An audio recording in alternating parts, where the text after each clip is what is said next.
All right, ready or not, here I come. Did you play as a child? Did you do hide and seek and all of that? Good morning, good afternoon, good evening, good everything, wherever you are. Yep, on the surface of the earth, this very instant, listening to me and seeing me. How are you? Welcome, yes, to the Word Cafe live show. I asked that question because play is very vital, important to our lives. I'm good where I am.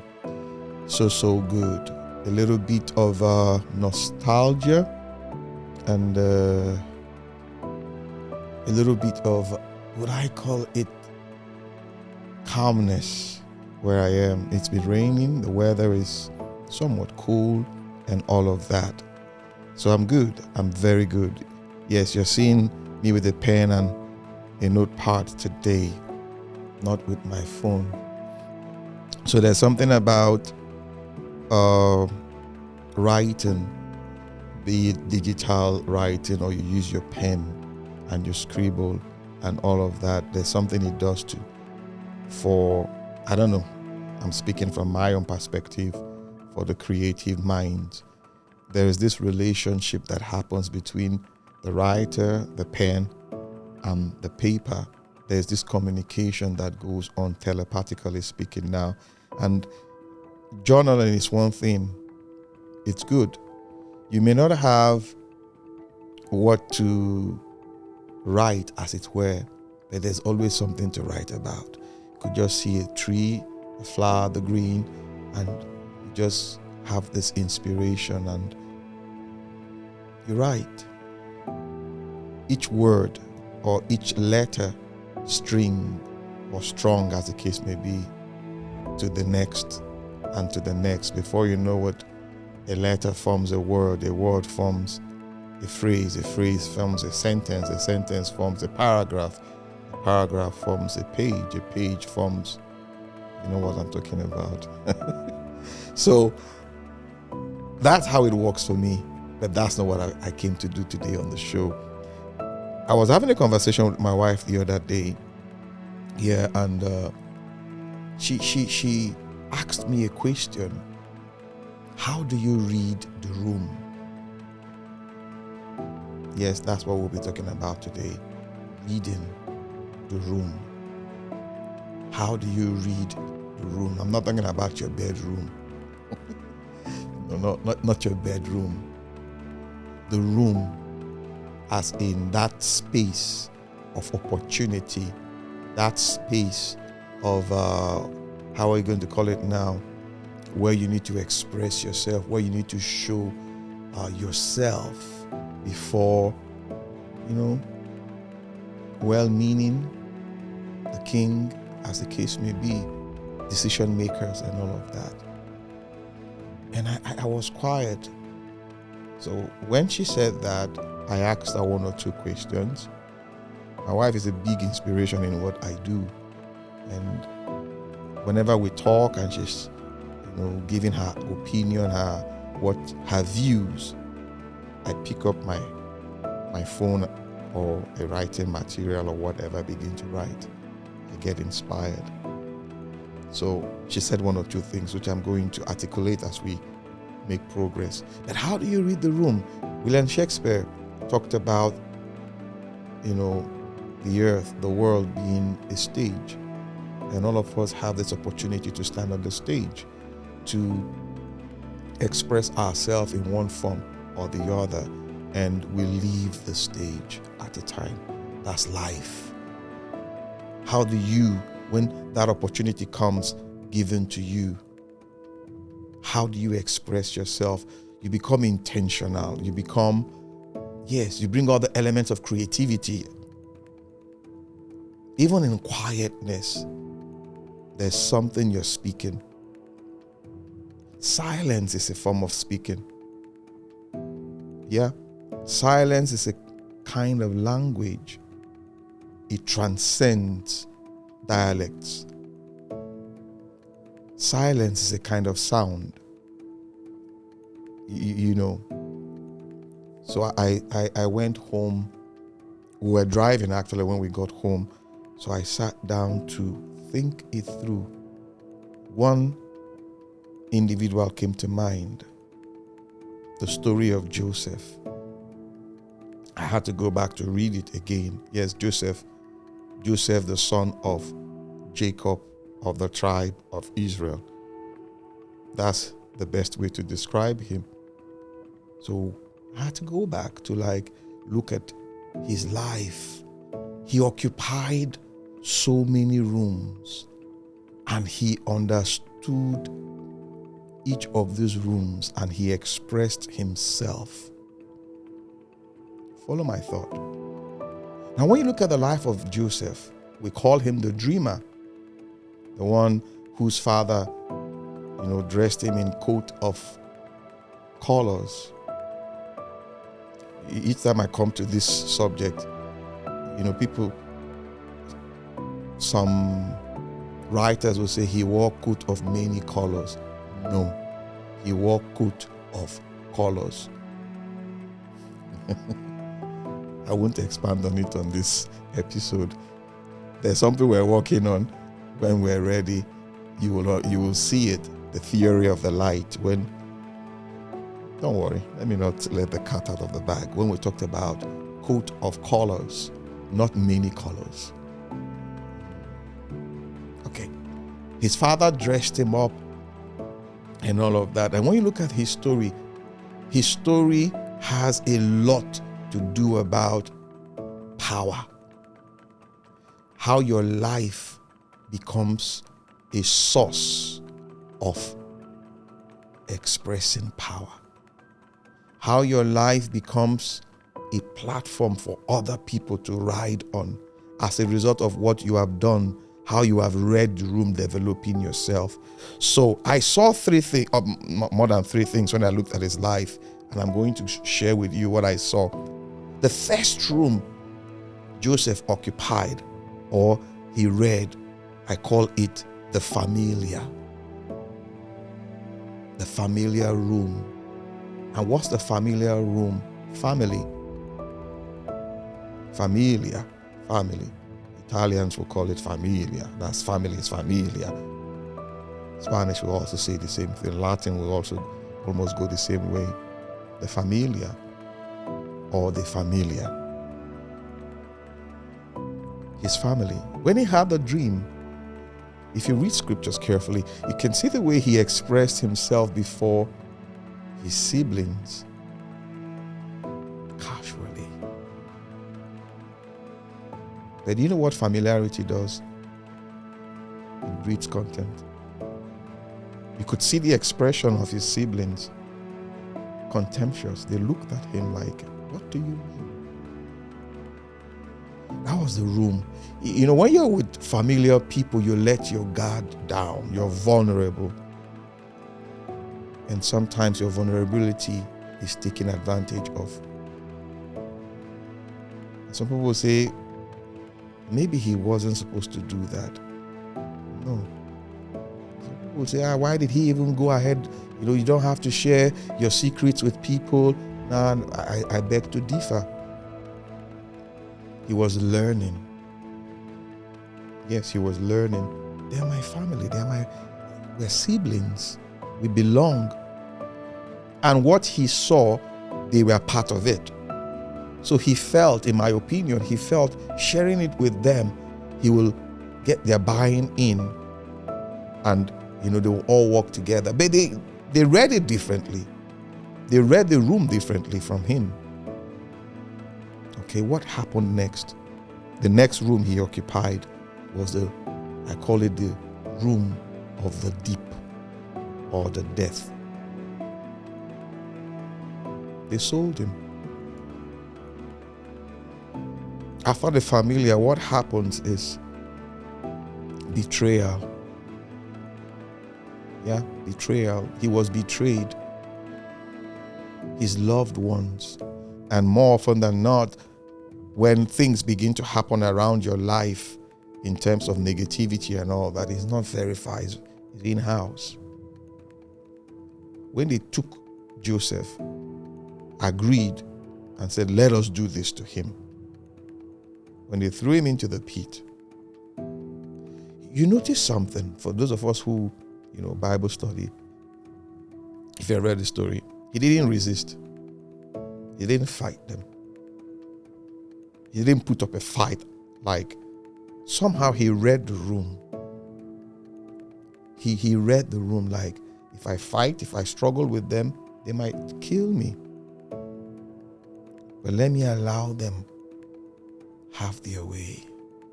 When life throws curveballs at you, how do you respond? When life throws lemons at you, that famous saying, you make lemonades. I say you make lemonades and more. In the deep, he read the room. He understood what was about to happen. And he was sold into slavery.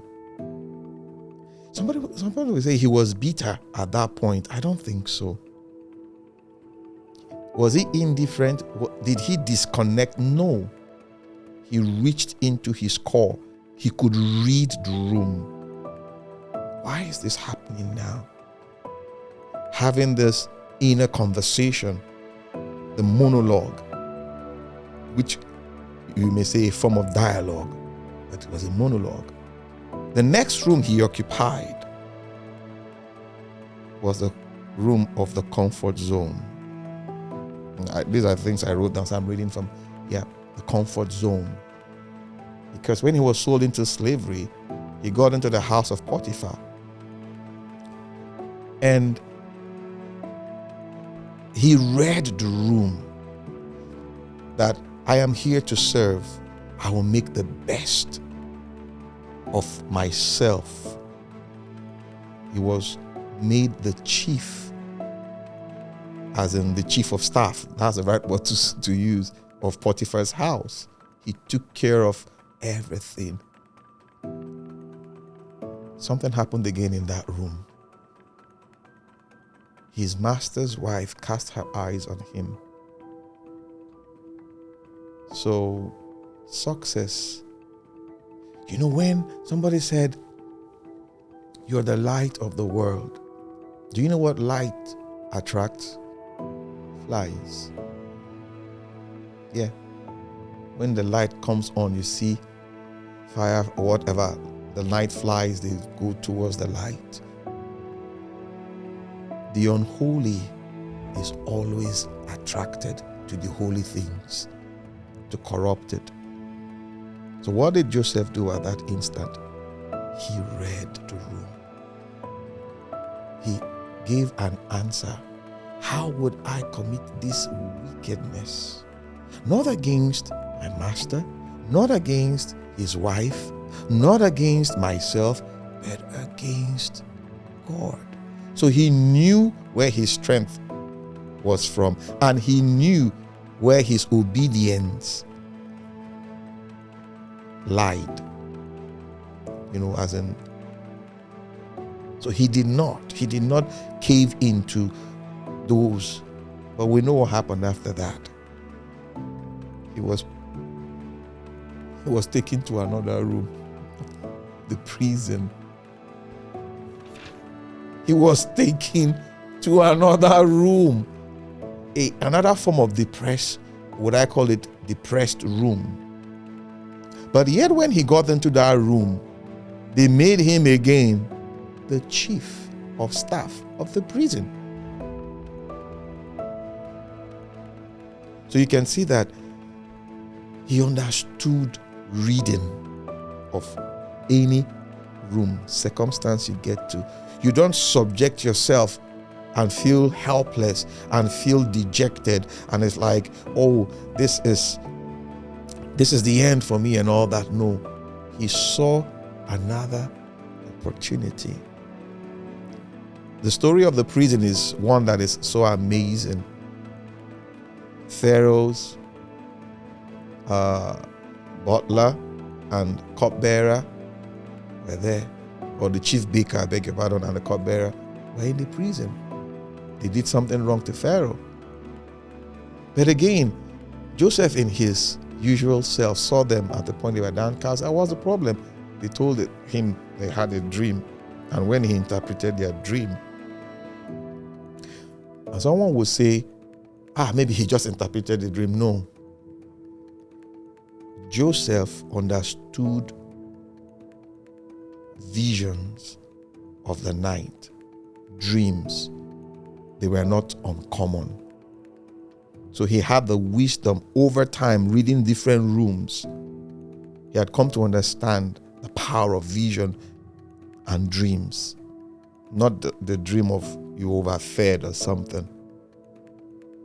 And according to his interpretation of their dreams, it happened. The other, after 3 days, his dream showed that, he was to be killed. That happened. The other was to be elevated, brought back into Pharaoh's service, and all of that. It happened accordingly. But he did tell them again, reading the room right. I'm here for a wrong reason. I'm here for a wrong reason. Scripture says that they forgot him for 2 good years. So what was happening to him for those period? 2 good years. His devotion did not wane. His service did not go down. His attitude was positive. Then Pharaoh had a dream. The cupbearer remembered the room he was coming from, the caretaker and the keeper of the room he met there, Joseph. Now, when he told Pharaoh about Joseph, Pharaoh sent for Joseph. Now listen carefully. He sent for Joseph. The way the scripture describes it is, Joseph went inside, shaved himself, cleaned himself up, was smelling well, looking good. He was now standing in a room of executives. He had to command executive presence. He's now standing before power. He's standing. So he read the room right. From the familiar to the deep, to the comfort zone. And now he is before the powers that be. He stood, squared his shoulders. He didn't slouch. He stood before Pharaoh. And now when he was listening to Pharaoh,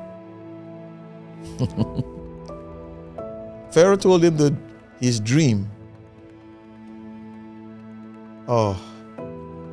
The confidence with which he spoke to Pharaoh. Now, this is how I see confidence. Let me describe it to you. You know the word confidence? You spell it C-O-N-F-I-D-E-N-C-E, confidence. Now split that word. C-O-N is con.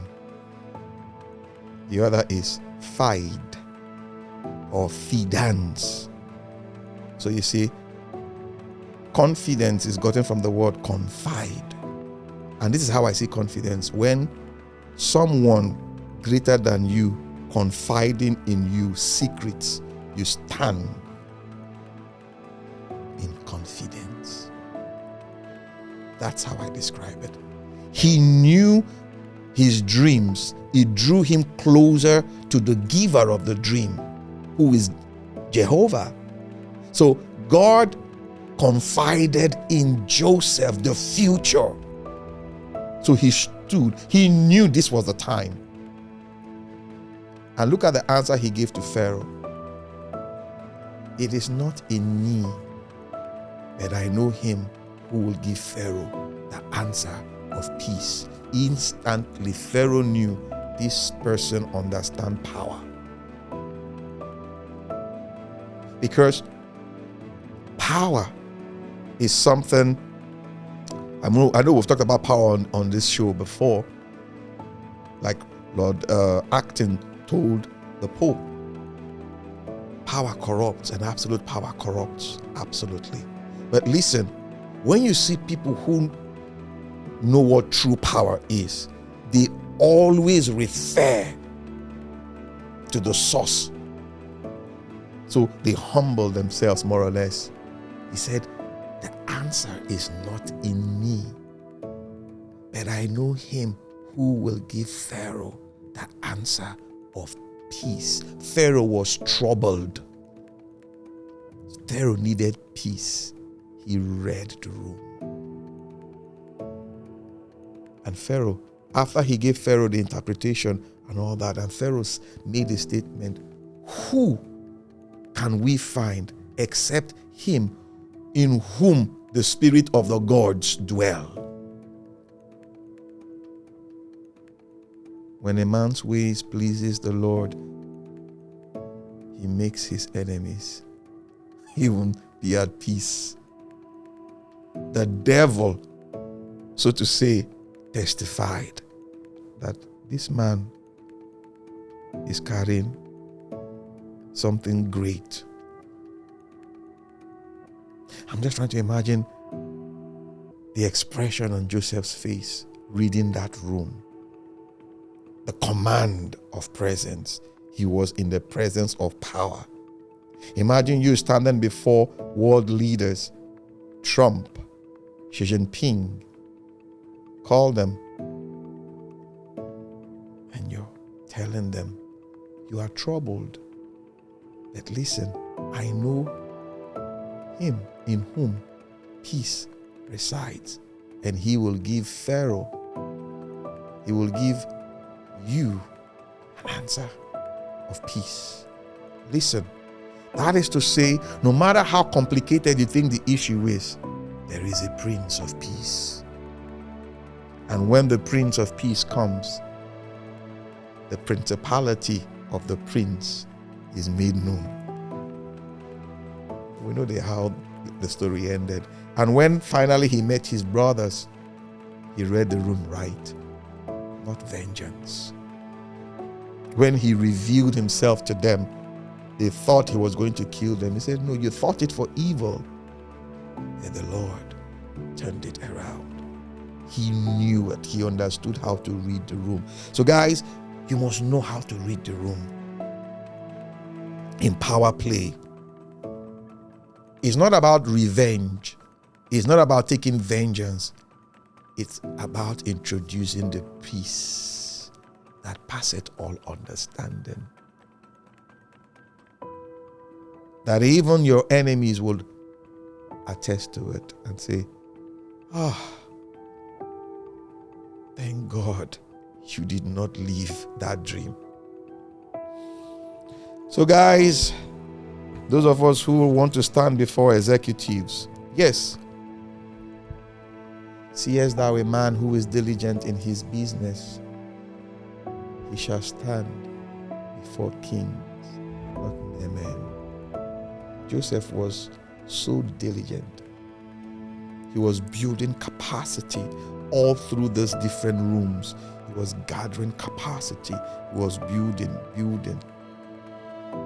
And when his competence or his competency, as the case may be, was apparent, they could not deny it. And that is what we came to do on the show today. All right, guys, learn to read the room. I hope this has blessed you as it has blessed me too.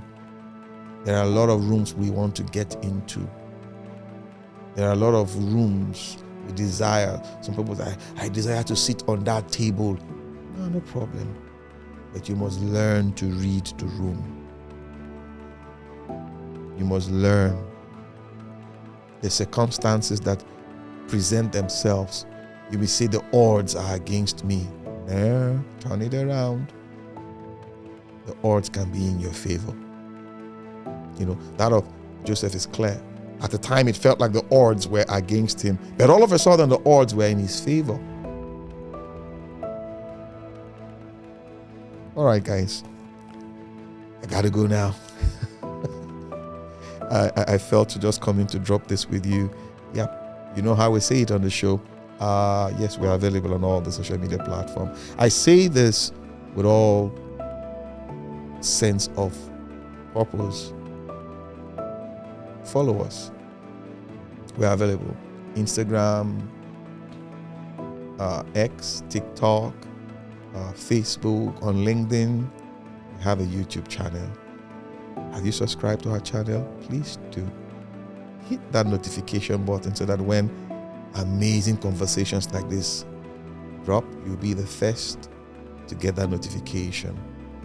And do share it with your friends. Encourage people with this.